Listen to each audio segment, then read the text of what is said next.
அதனால் பிரியமானவர்களே, உங்களுக்கு கொடுத்த பிள்ளைகளை நீங்க பயபக்தியோட வளங்க. கர்த்தருக்கேற்ற சிட்சையில அவங்கள வளர்த்தெடுங்க.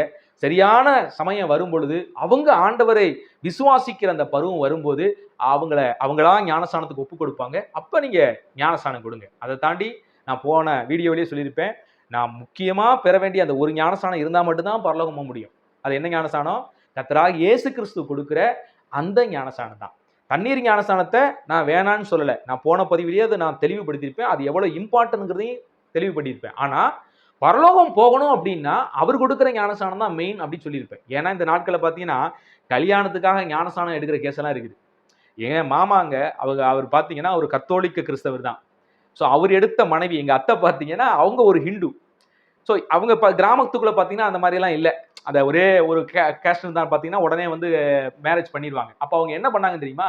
கல்யாணத்துக்காக என் அத்தைக்கு ஞானஸ்நானத்தை கொடுத்து தான் எங்க மாமாவுக்கு கல்யாணம் பண்ணிச்சாங்க. கேத்தலிக் சபையில தான் சொல்றேன். அவங்களும் ஒரு கத்தோலிக்க திருச்சபையை சார்ந்தவங்க. அப்ப நல்லா கவனிங்க.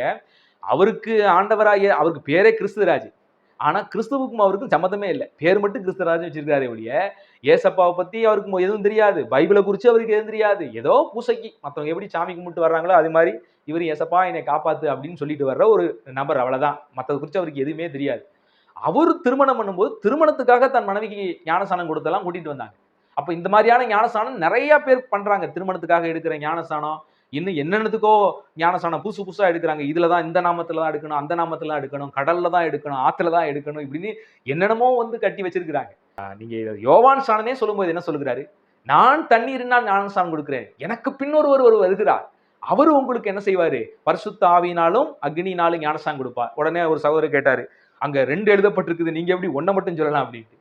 பொதுவா எழுதப்பட்டிருக்கு. கீழே அதுக்கப்புறம் யோவான் ஸ்நானன் என்ன பேசிட்டு வராருன்னு பாருங்க. தூற்றுக்குடை அவர் கையில் இருக்கிறது, அவர் களத்தை நன்றாய் விளக்கி என்ன செய்வார்? கோதுமை மணியை களஞ்சியத்தில் சேதிர்ப்பார், பதறையோ அவியாத அக்கினியிலே போடுவார்னு தெளிவா எழுதப்பட்டிருக்கு. அப்ப 2 ஞானஸ்நானத்தை சொல்றாரு. ஒண்ணு பரிசுத்த ஆவியானவர் கொடுக்கிற ஞானஸ்நானத்தையும் இயேசு கிறிஸ்து தான் கொடுக்க போகிறாரு. அக்கினி ஞானஸ்நானத்தையும் இயேசு கிறிஸ்து தான் கொடுக்க போறாரு. பரிசுத்த ஆவியானுடைய ஞானஸ்நானத்தை தம்மை விசுவாசிக்கிற பிள்ளைகளுக்கும் தம்மை விசுவாசிக்காதவர்களுக்கு, கீழ்ப்படியாதவர்களுக்கு, பாவத்தில் நிலை கொண்டு இருக்கிறவங்களுக்கு அக்கினி ஞானஸ்நானம், அதாவது அக்கினி கடலுக்குள்ள அவர் தான் நியாய தீர்ப்பு பண்ணி அமுக்க போறாரு. இதைத்தான் யோவான் ஸ்நானன் வந்து கோர்வையா எழுதிட்டு வர்றாரு.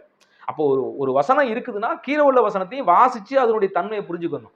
ஒருவன் சுவிசேஷத்தை கேட்டு விசுவாசிக்கும் பொழுது அந்த விசுவாசத்தின் அடையாளமாக அவன் ஞானஸ்நானத்தை என்ன செய்யறான்? இந்த பூமியில ஒரு பாஸ்டருடைய கையில இருந்து அவன் பெறான். அல்லது ஒரு சீஷர்கள் யார் வேணாலும் கொடுக்கலாம். நான் ஏற்கனவே சொல்லுவேன், பாஸ்டர் தான் கொடுக்கணும் அப்படிலாம் இல்லை. ஒரு சீசன் இன்னொருத்தனை சீசனாக உருவாக்குகிற இன்னொருத்தனுக்கு தாராளமாக என்ன செய்யலாம்? ஞானஸ்நானம் கொடுக்கலாம். இன்னார் தான் கொடுக்கணும் அப்படின்லாம் ஞானஸ்நானம்